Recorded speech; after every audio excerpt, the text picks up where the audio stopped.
Hello everybody and welcome back to the AEI Stadium for another match day. Today we're hosting Dorchester Town, Glenn House's ex-side.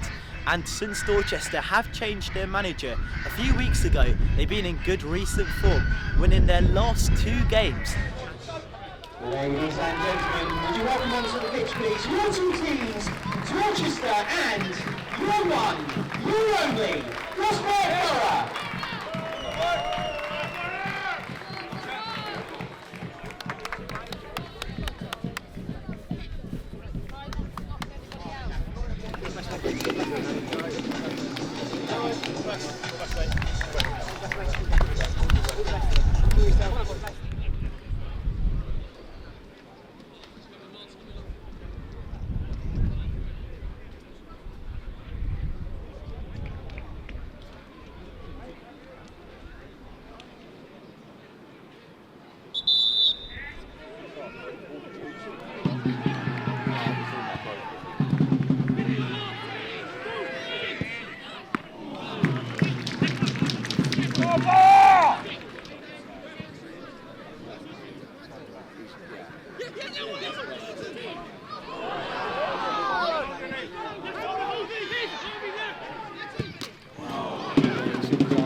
An outswinger headed away by Benny Reid, only as far as Cameron Murray, who pushes it back into Marcus Dawes on the far side. Dawes up against Ben Green with Jinkson's side, but a poor pass backwards is intercepted by Trevor Cable. Now coming forward, he passes through to Hisham Casimir, who gets the ball now through on goal. Casimir's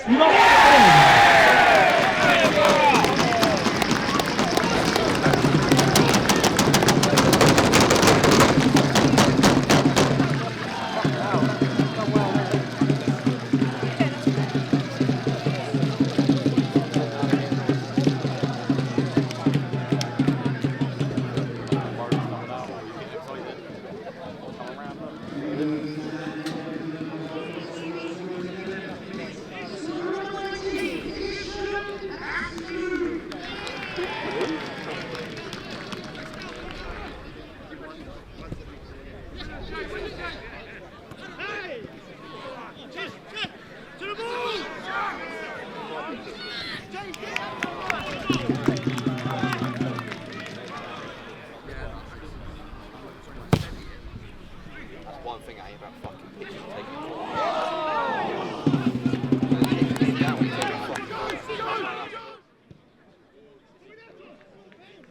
But now Benny Reid, who's normally a right back, playing that more left back role now on the far side, looking to feed a ball into Hisham Casimir, but Benny Reid goes alone, gets the ball in, and it's a bad pass back from Dixon, nearly an own goal. Pass being instead slotted in by Dan Wood.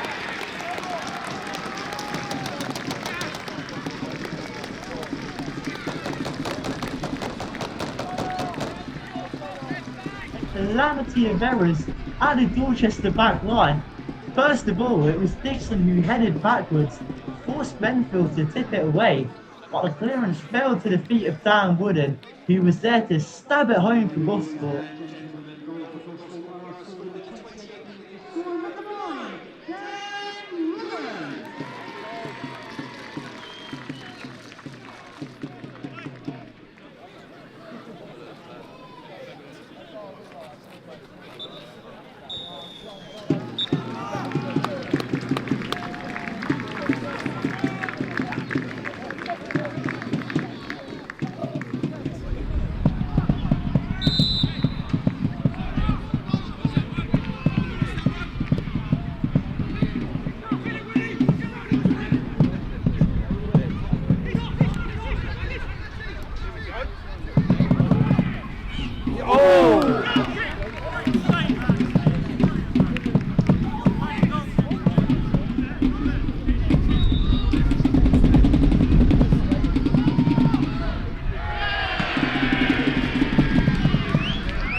Corner comes in, headed away by Vasmore, drops to Cameron Murray, the former Gosport man. Shot, quickly charged down.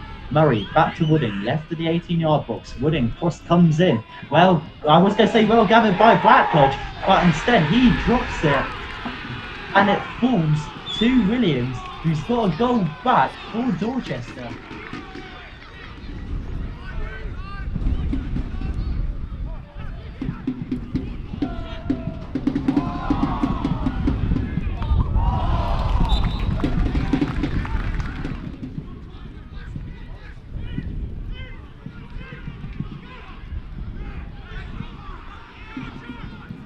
Dorchester on the attack, looking to get a ball through to Robinson. Robinson turns and he tucks home. He's finished. It's a Magpie substitute who does just enough to find Dorchester's leveller.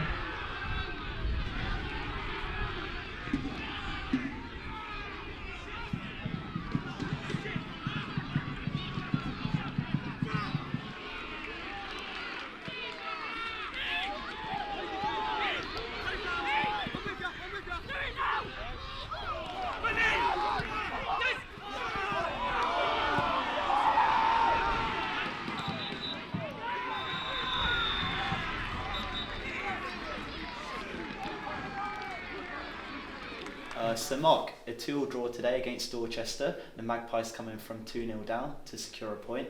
For our viewpoint, is it a point gained looking at it now or 2 dropped? No, let's be really honest, that's definitely 2 dropped. 2-0 up at half time. Numerous, not like a broken record with the numerous chances story, but numerous chances to make it 3 or 4. I think their assistants just said to Glenn that the game should have been 8-2, which is probably a true reflection. I'm not sure how we haven't killed that game off. We've hit the post, I think the goalkeeper's made saves, we've missed chances from inside the 18-yard box, inside the penalty spot. We have to kill that game off. And then we've totally, been undone by, no one makes mistakes on purpose, but, probably, 2 flash points for sending off, and then, the first goal we give away and the manner we give it away probably leads to what follows. And we've got to be stronger on that. We've got to be mentally stronger on that if we're going to do anything this year. We've got to see these games out, and so it's definitely 2 points dropped in my opinion. Well, for most of that game, actually, we were in a really good position. We were controlling it, and with that 2-goal cushion, it looked like we were heading for the 3 points. But like you said, that one turning point, Brad Tarbart getting sent off, he was shown 1 yellow, so you would have thought he would have been a bit careful. But could you tell us why he got that second yellow? I think it's very difficult. He's clearly been booked in the first half, which he's just said is for a tackle. But the second one, I'm a little bit lost about, to be honest, because obviously I see the lad sort of forearm smash him in the face and then continue to push him into the barrier, which is the linesman our side has seen, and it's gone totally unpunished. And then what's gone on after that, I was unsighted because I was dealing with something else. But he then gets a red card, and the game sort of spins on its head a little bit. They get a little bit of momentum, and then we concede the goal like we do. So I saw the incident. I didn't see what went on afterwards, but obviously he's picked up a second yellow and a red card, which will be costly. Because not only has it led to costing us points, it will now mean that he'll be out for however long he's banned for. So, a very poor incident, and which led to a poor end to the game. What was said then to the lads after that?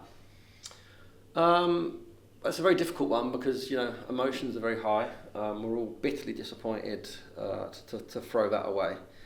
What do you say? We've built up. We had 12 games to go, and how many points we need. But that's one of those ticked off. We still need the same amount of points from the remaining 11 games. But you've got to stare facts in the face. The soft goals we've given away, the soft goals we've conceded all season. We conceded too many goals, and yes, we're scoring, but we're not converting. The chances to goal conversion is not good enough. So it's a little bit fraught in there at the moment. Everyone's a little bit emotional. I think we're all a little bit emotional. To play so well for so long and to throw it away has hurt all of us. So I guess it probably it's very sombre in there now and very quiet. Definitely. And you mentioned about a lot of those chances we weren't taking. It felt like one of the biggest turning points in today's game was Hisham Kasmu when he did get the third one in. Unfortunately flagged off for offside, but I just felt like if that would have gone in, it would have completely killed off the game. Yeah, Hish looked like a threat all afternoon, didn't he? He ran himself into the ground, got good chances. I mean, it's a hell of a strike for the one that disallowed.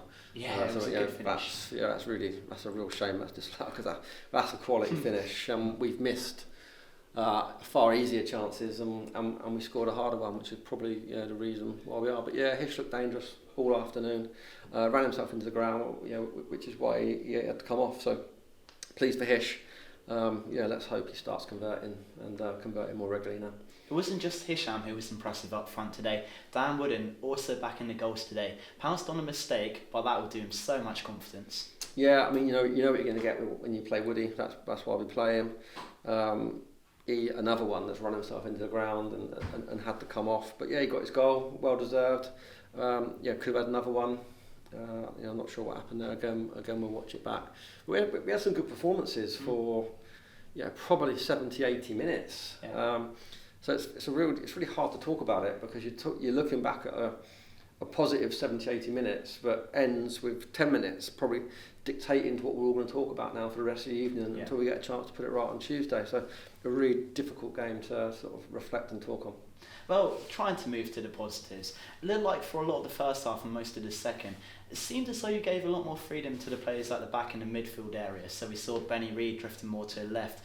Even Ben Greenwood drifting more up front, playing on, just giving them all a lot more freedom. And I think it allowed for players like Jordan Ngalo, even Adam Tommaso to really thrive off of that. Yeah, well, we knew how they played. We, like everyone, we're watching now how people play. We knew it was just going to be a 4-4-2. We felt our sort of midfield three, the way we went today and the way we pushed them on to their two. We knew we'd outnumber them. We knew we'd probably occupy them and be able to get sort of runners in and around that, which is why there was so much space for other people, Greenwood and Benny to get forward, which is their strength.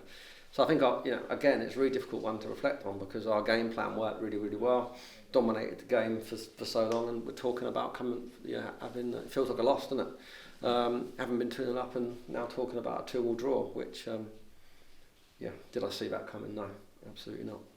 You mentioned about how for most of that game we did look really good. Obviously the 2 goals which Dorchester managed to got them back into it. Are you annoyed with the fact there's been a number of times this season now in which we've had a firm lead, we've had a firm control on the game, and we've just given our opposition a way to get back into it? Yeah, we're thoroughly annoyed. Not a lot more I can say about that really, other than we need to see these games through. Whether it's mental, whether it's physical, when the first thing to go is your brain when you get tired. What is the reason behind that? But we could probably dissect it and blame lots of things at the moment. But what we've got to do is get a grip of ourselves and learn to see these games out and learn to see it quickly, because the games are running away now. I see that Shodan are drawn, so that probably keeps everything the same. I see that Church haven't played.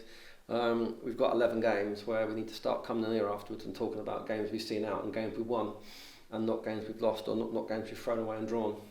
2 draws on the back of 2 defeats, 2 draws. If we then go on a run and win some games, you'll probably look back at it and it's not the end of the world, but right now it feels like the end of the world, I'll be honest. Well, we will be looking to pick ourselves up again when we travel to Basingstoke next week. Always a tough place to go, but I think they got battered today by Walton and Hersham, so perhaps a wooden beast going into that one. What do you think we can expect going into the game? Yeah, I haven't seen those results, the immediate ones, that sort of impact us. Tuesday night will be, thankfully Tuesday's coming quite quickly, and we can not forget about today, but you've got something else to concentrate on.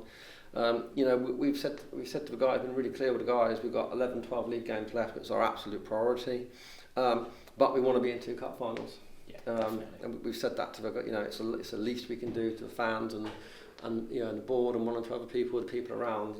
We want to deliver the playoffs and we want to deliver cup finals. So we'll be taking Tuesday incredibly seriously, like we take all these games, like we did Wednesday night just gone. We'll be relatively strong. We'll have to have one eye on Saturday and bodies, and we've got a few injuries and a few niggles. But will also be a good test for the lads, actually. It'll be a good mental test. Who actually is up for the situation we're in now? Or who's going to say, actually, I've got a little bit, I've got a niggle, I've got this, I've got that. So, I probably, keep saying it, really emotional at the moment, but we need to reflect, and then we need to work on what we're going to do Tuesday, because ultimately we've got to win a game of football Tuesday. But we've got to make sure our priority on Saturday is to have a team that's strong, fit and raring to go at Basingstoke. Basingstoke is a tough place to go, whether it's a Tuesday night in the Hampshire Cup or a Saturday in the league.